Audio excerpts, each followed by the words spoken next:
Hello friends, फिर से स्वागत है मेरे यूट्यूब चैनल अवनीश सूर्या पे। आई होप आप सब अच्छे होंगे। तो फ्रेंड्स, आज इस वीडियो में हम बात करेंगे लो इन्वेस्टमेंट बिजनेस आइडियाज़ की। बहुत सारे ऐसे बिजनेस हैं जिसको हम लो इन्वेस्टमेंट या कम इन्वेस्टमेंट में भी स्टार्ट कर सकते हैं, लेकिन जो मेरे समझ से, जिसमें मेरा काफ़ी अच्छा एक्सपीरियंस है, उस चीज़ को मैं अगर बताऊँ तो ये है, तो वो है अगरबत्ती का बिजनेस। फ्रेंड्स, अगरबत्ती का जो बिजनेस है वो कई तरीके से हम कर सकते हैं और इन्वेस्टमेंट भी अपने हिसाब से अपने बजट के अनुसार कर सकते हैं। इस बिज़नेस को स्टार्ट करने के लिए आप ओनली 5000 के इन्वेस्टमेंट के साथ भी आप स्टार्ट कर सकते हैं और 5 लाख से भी आप कर सकते हैं। डिपेंड करता है कि आपका बजट क्या है। और इसको भी आप कई तरीके से कर सकते हैं। इसमें मैन्युफैक्चरिंग कर सकते हैं, यानी कि मशीन लगा के और सिर्फ रॉ बत्ती तैयार करके आप सेल कर सकते हैं मार्केट में, या फिर रॉ अगरबत्ती तैयार करके उसको सेंट परफ्यूम वगैरह उसमें मिक्स करके पैकेजिंग करके और फिर उसको मार्केट में सेल कर सकते हैं, या फिर रेडीमेड रॉ अगरबत्ती लेके उसमें सेंट मिक्स करके और फिर आप पैक कर सकते हैं, या फिर रेडीमेड आप अगरबत्ती परचेज करके जो बिल्कुल तैयार है उसको परचेज करके लो रेट पे, बिल्कुल डिस्ट्रीब्यूटर प्राइस के रेट पे आप लेके और उसको भी मार्केट में आप सेल कर सकते हैं, होलसेलर या रिटेलर को दे सकते हैं। तो दोस्तों, हम बात करते हैं मैन्युफैक्चरिंग की। तो मैन्युफैक्चरिंग की अगर बात करें तो उसको स्टार्ट करने के लिए लगभग 1 से 1.5 लाख रुपए आपको लगते हैं अगर आप मशीन परचेज करते हैं तो। अब मशीन भी कई तरह के होते हैं। मशीन भी जो है 2-3 तरीके से आप परचेज कर सकते हैं। पहला कि आप बिल्कुल न्यू फ्रेश मशीन परचेज करेंगे तो आपको डिपेंड करता है एरिया और पार्टी या डीलर जिसे आप परचेज करते हैं। तो 70,000 से लेकर 1 लाख के आसपास में आपको मशीन मिलते हैं, वियतनाम वाली मशीन। और अगर इंडियन मशीन परचेज करते हैं तो लगभग आपको 1 लाख से ऊपर का पड़ता है।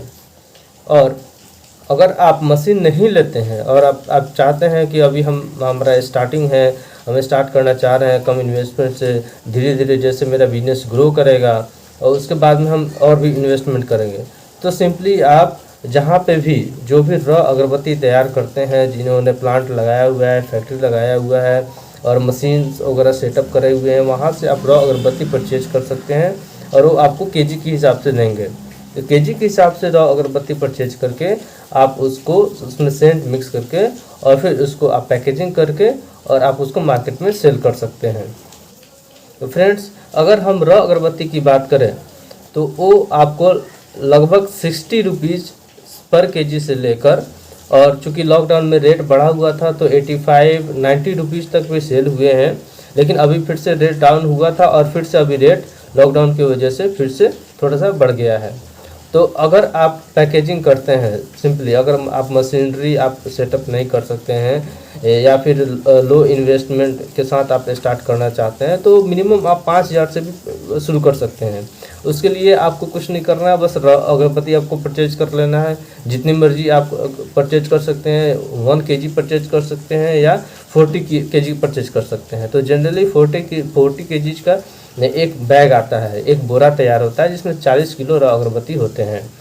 तो 40 किलो रॉ अगरबत्ती जो परचेज करते हैं, अभी जो रेट है, अगर आप डायरेक्ट फैक्ट्री से परचेज कर रहे हैं तो वहाँ पे जो रेट है वो लगभग आपको 65 रुपीज़ का पड़ेंगे। एक एवरेज मान के चलते हैं तो 65 × 40, तो ये 2600 रुपये का आपका एक बैग यानी एक बोरा 40 किलो का रॉ अगरबत्ती आ जाएगा। इसके साथ सेंट और परफ्यूम की बात करते हैं तो ये मार्केट में 500-600 से स्टार्ट होकर 2000 एंड 2500 के अराउंड में मिलता है। तो सपोज कि अगर आप एवरेज आप चाहते हैं कि आपका अगरबत्ती से परफ्यूम अच्छा क्वालिटी का हो तो आप 1000-1500 के आसपास में परचेज कर सकते हैं। तो सिंपली अगर आप 1000 भी मान के चलते हैं तो प्लस 1000 यानी 3600 रुपया, सेंट और रॉ अगरबत्ती 40 किलो रॉ अगरबत्ती और 1 लीटर परफ्यूम का कॉस्ट हो गया आपका 3600 रुपया। अब हम बात करते हैं डीपी ऑयल की, जो कि सेंट के अंदर मिक्स करने होते हैं। तो डीपी ऑयल भी लीटर के हिसाब से मिलते हैं। 35 लीटर का एक गैलन होता है, जिसको एक जार बोलते हैं। उसको आप लूज में भी परचेज कर सकते हैं या फिर पूरा का पूरा जार भी परचेज कर सकते हैं। अगर आपके पास पैसे हैं तो आप जार ले सकते हैं। अदरवाइज अगर आप 5000 से ही स्टार्ट करना चाह रहे हैं तो उसके लिए आप केजी के हिसाब से परचेज कर सकते हैं। तो केजी के हिसाब से परचेज करते हैं तो डीपी ऑयल का जो रेट है अभी के डेट में लगभग 150 रुपये पर किलो के हिसाब से मिल रहा है, चूँकि रेट बढ़ चुका है। और पिछले साल लॉकडाउन से पहले जो रेट था 130-32 के आसपास था, तो 150 ही मान के चलते हैं। 150 गुने जनरली जो है 40 किलो बत्ती में आपको लगभग 8 किलो के आसपास में डीपी ऑयल लग जाएंगे। तो 10 किलो आप मान के चलते हैं, गुने 10 1500 रुपया हो गया, प्लस 3600 5100 के करीब में आपका पड़ता है। इसके अलावा आपको कुछ और चीज़ों की ज़रूरत पड़ेगी, जैसे कि बॉक्स हो गया या पाउच हो गया। एक इनर पाउच होता है जो प्लास्टिक के अंदर रखे जाते हैं, डब्बा के अंदर रखे जाते हैं। एक आउटर हो गया। तो अगर आपको 5000 से स्टार्ट करना होगा बिजनेस को, इस अगरबत्ती के बिजनेस को, तो आपको एक बोरा जो 40 किलो का बैग होता है वो न लेकर आपको खुदरा परचेज करना पड़ेगा। सपोज कि चलो भाई 10 किलो ले लिया या 20 किलो ले लिया, तब जाके आप 5000 में आराम से इजीली स्टार्ट कर सकते हैं। अदरवाइज अगर आप 20,000 में शुरू करना चाहें, 10,000 में भी शुरू करना चाहें, 10,000 में अगर आप शुरू करना चाहते हैं तो 40 किलो का एक बोरा लेके आप सेंट वगैरह सब कुछ लेकर आप परचेज करके और स्टार्ट कर सकते हैं। लेकिन अगर अच्छे से रन करना हो, मार्केट में आपको मार्केट बनाना हो, या फिर अगर आपको दूर तक अगर आपका सोच हो, तो कम से कम जो है आप 1-1.5 लाख से स्टार्ट करें तो ज़्यादा बेटर होगा, क्योंकि आपको ज़्यादा परेशानी नहीं झेलनी पड़ेगी। अगर 5000 10,000 से शुरू करते हैं तो शुरू कर सकते हैं, लेकिन तुरंत ही फिर आपको माल ख़त्म हो जाएगा, फिर आपको लाने पड़ेंगे और लोकल में जल्दी आपको माल मिलेंगे नहीं। डीपी ऑयल जो है वो बाहर से ही आता है, सेंट बाहर से ही आता है, बत्ती रॉ अगरबत्ती आपको मिल भी जाए, लेकिन बॉक्स जो है वो बॉक्स भी बाहर से ही आता है। तो आपको थोड़ा सा डिस्टेंस का कवर करना पड़ सकता है, या ट्रांसपोर्ट से मंगाएंगे तो ट्रांसपोर्टेशन खर्चा आपको लग जाएगा। तो फ्रेंड्स अब बात करते हैं बॉक्स की। अब बॉक्स जो होता है, सपोज अगर आप अपना ब्रांड का प्रिंट करवाना चाहते हैं अपने नाम से, तो वो लगभग आपको 1 रुपये से लेकर 1.5 रुपये के बीच में पड़ता है। डिपेंड करता है कि आपका क्वालिटी, पेपर का क्वालिटी, साइज कैसा है और किस पार्टी से कहाँ से आप उसको प्रिंट करा रहे हैं। इसके अलावा एक इनर, फ्रेंड्स ये जो आप देख रहे हैं ये ट्रांसपेरेंट है, ये जो प्लास्टिक है इसको इनर बोलते हैं, जो अगरबत्ती बॉक्स के अंदर में डालने होते हैं। इसके अंदर में रॉ अगरबत्ती आप काउंट करके डाल सकते हैं और फिर इसको बॉक्स के अंदर में आप डालेंगे।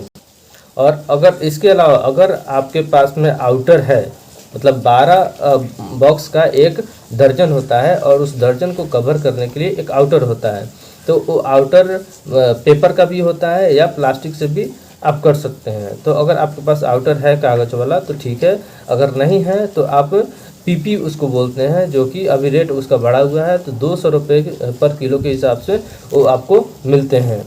देखिए ये जो आप देख रहे हैं, ये जो प्लास्टिक है ये बाहर से, इसको पीपी बोलते हैं, जो कि 200 रुपये किलो पर केजी के हिसाब से अभी मार्केट में अवेलेबल। तो अगर जनरली अगर आप खर्चे की बात करें, कॉस्ट की बात करें, तो ये आपको लगभग 54-55 रुपये का कॉस्टिंग आता है। फ्रेंड्स तो 10 रुपया वाला जो अगरबत्ती है का पॉकेट जो है, जिसको 1 दर्जन 1 बंडल बोलते हैं, वो तैयार करने में लगभग आपको 54-55 रुपये के आसपास में खर्च पड़ते हैं। 54-55 रुपये खर्च पड़ते हैं 20-22 स्टिक, अगर आप ब्लैक स्टिक उसमें रखते हैं तो। और इसको इजीली आप मार्केट में जो है 80 रुपीज़, 85 रुपीज़, 90 रुपीज़ के राउंड में रिटेल में आप दे सकते हैं, और होलसेल में 70-75 में इजीली आप इसको दे सकते हैं। इसके अलावा 20 रुपीज़ की अगर बात करें तो 20 रुपीज़ का जो अगरबत्ती है उसमें आपको 50, 45 या 60 के अकॉर्डिंगली आपको उसमें स्टिक रखने पड़ेंगे, according to market demand. Market में जैसे डिमांड हो उसके अकॉर्डिंगली आप उसमें स्टिक रख सकते हैं और फिर उस पर अपना जो टोटल एक्सपेंसेस है उसको निकाल के और आप मार्केट में सेल कर सकते हैं। तो जनरली जो है 170, 170 और 180 रुपीज़ के आसपास में वो जनरली मार्केट में बिकता है। होलसेलर में आप 170, 75 के आसपास दे सकते हैं। तो अब बात करते हैं मार्केटिंग की। तो मार्केटिंग के लिए आपको सबसे पहले जो है सैंपल ले करके और आपको शॉप टू शॉप जाना पड़ेगा। और पहले जो है आप रिटेल में जाएं तो ज़्यादा बेटर होगा, क्योंकि अगर आप होलसेल में जाते हैं तो होलसेल वाले सीधा बोलते हैं ये लोकल माल है और हम ब्रांडेड क्यों नहीं बेचेंगे, तो वो आपका रेट जो है बिल्कुल डाउन कर देंगे। और चूँकि उनके बहुत सारे बहाने भी होते हैं, चाहे आपका सामान अगर अच्छा भी है तो भी जल्दी वो सेल करना नहीं चाहेंगे, और सेल करेंगे भी तो काफ़ी लो रेट पे आपसे परचेज करने की रिक्वेस्ट करेंगे। तो बेटर होगा कि आप पहले रिटेल कस्टमर को पकड़ें और रिटेल में अपना मार्केट जमाएं, और जब रिटेलर के पास आपके पास से डिमांड आने लगेंगे, ऑर्डर्स मिलने लगेंगे, तो ऑटोमेटिक जो है होलसेलर को पता चलेगा और होलसेलर और रिटेलर जो है वो खुद होलसेलर को बोलेंगे कि आप इस वाले प्रोडक्ट को आप मंगाएं। तो होलसेलर जो है ऑटोमेटिक आपके पास खुद ही कांटेक्ट करेंगे और फिर आप जो रेट तय करेंगे उस रेट में वो परचेज करेंगे। पहले आप जाएंगे तो वो रेट लो करेंगे। रिटेल में भी अगर आप जाते हैं तो उसमें भी बहुत सारे ऐसे कस्टमर्स हैं, ऐसे दुकानदार हैं जो रेट डाउन करने की कोशिश करेंगे, लेकिन आपको डाउन नहीं होना है। आपको अपने क्वालिटी और अपने ब्रांड, अपने प्रोडक्ट के बारे में उनको डीपली समझाना है, डीपली बताना है। देखिए स्टार्टिंग में जो है थोड़ा सा टाइम लगता है मार्केट बनने में, लेकिन आपको घबराना नहीं है। आपको ये नहीं सोचना है कि सेल नहीं हो रहा है, कोई ख़रीद नहीं रहा है, हम क्या करें, इतना इन्वेस्टमेंट कर दिया, बिजनेस चल नहीं रहा है, गलती कर दी, ऐसा कुछ नहीं सोचना है। आपको जो है थोड़ा सा टाइम लगेगा, 6 महीना, 1 साल, 3 साल भी आपको लग सकता है। तो धैर्य रखना है और धीरे धीरे आपको अपने क्वालिटी को बरकरार रखते हुए आपको मार्केट को कवर करना है।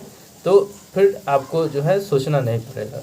और अगर आप मशीन नहीं लगा रहे हैं तो स्टार्टिंग में सीधा रॉ अगरबत्ती परचेज करके उसमें सेंट मिक्स करके और पैकेजिंग करके आप सेल कर सकते हैं। और आगे चल के अगर आपको लगने लगा कि हाँ इस बिज़नेस में ग्रोथ है या इस बिज़नेस से कुछ अर्निंग आ रही है या मुझे और इन्वेस्टमेंट करना चाहिए या मार्केट बन चुका है, ऑर्डर मिल रहे हैं, तब जाके आप मशीन सेटअप कर सकते हैं।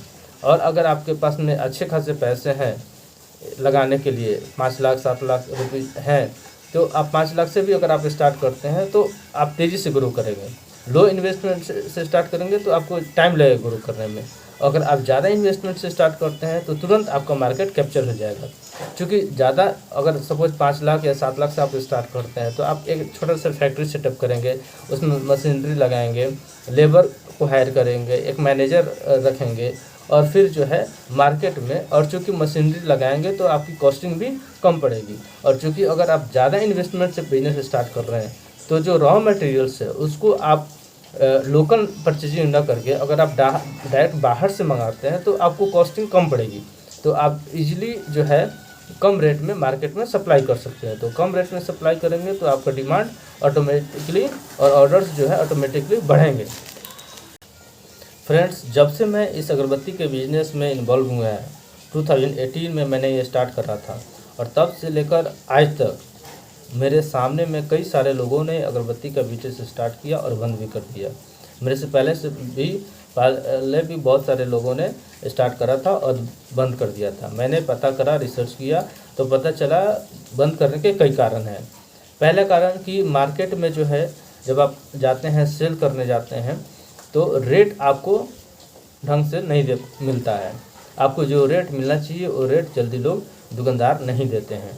तो इसमें आपको करना क्या है, जो रेट आपको नहीं दे रहा है, सपोज 55 रुपीज़ आपका कॉस्टिंग पड़ रहा है, अगर आप लेबर रखे हुए हैं पैकेजिंग के लिए तो जनरली लोग 2 रुपये पर दर्जन के हिसाब से देते हैं, तो आपका 57 रुपये हो गया। 3 रुपये सपोज अगर आपने पास रखते हैं और भी अदर एक्सपेंसेस के लिए, सपोज कि ट्रांसपोर्टेशन वगैरह है या फिर सेलो टेप वगैरह है, अगर एक्स्ट्रा एक्सपेंसेस कुछ हो रहे हैं तो मोटा मोटी 60 रुपये का खर्चा हम मान के चलते हैं, और 80 रुपये में आप सेल करना चाह रहे हैं और 80 रुपये कोई दुकानदार नहीं दे रहा है तो आप छोड़ दो, उस दुकानदार को मत दो।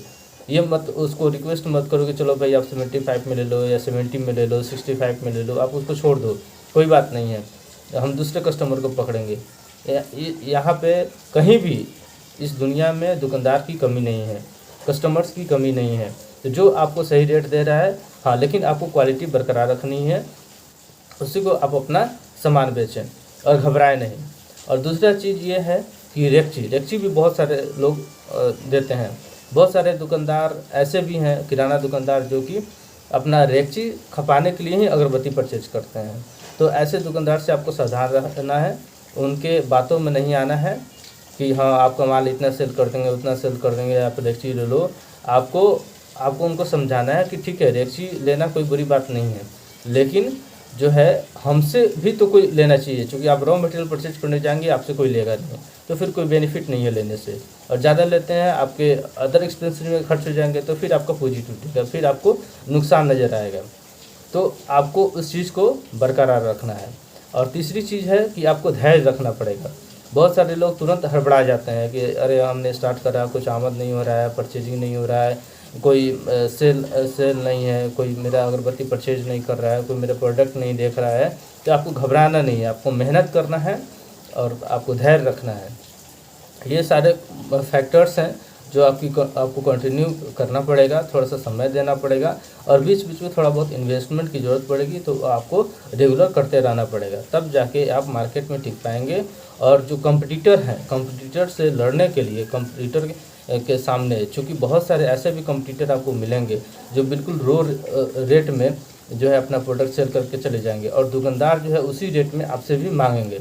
लेकिन आपको अपने रेट पर या अपने क्वालिटी पे भरोसा रखना है और उनको कन्विंस करने की कोशिश करना है। बिल्कुल डाउन नहीं हो जाना है, उनको कन्विंस करने की कोशिश करना है कि मेरा प्रोडक्ट अच्छा है, आप यूज करके देखो, कस्टमर को एक बार दिखा कर देखो, एक बार बेच कर देखो, कस्टमर नहीं लेगा फिर आप हमसे कहना। इस तरह से आपको मार्केट को कवर करना है। तो फ्रेंड्स, अगरबत्ती के बिज़नेस के बारे में फ़िलहाल हम इतना ही जानते हैं, और फिर ज़्यादा डीपली जानने के लिए अगर आपको जानना हो या कुछ क्वेश्चंस हो, कोई क्वेरी हो, तो आप कमेंट्स में आप लिख कर भेज सकते हैं, और वहाँ से फिर मैं आपको नेक्स्ट वीडियो में बताऊंगा। या कोई भी जानकारी चाहिए होगा, कुछ भी कन्फ्यूजन हो या कोई क्वेश्चन हो, आप प्लीज़ कमेंट करें। और फिर नेक्स्ट वीडियो में हम आएंगे किसी दूसरे बिजनेस आइडियाज़ को लेकर। तो फिलहाल के लिए धन्यवाद।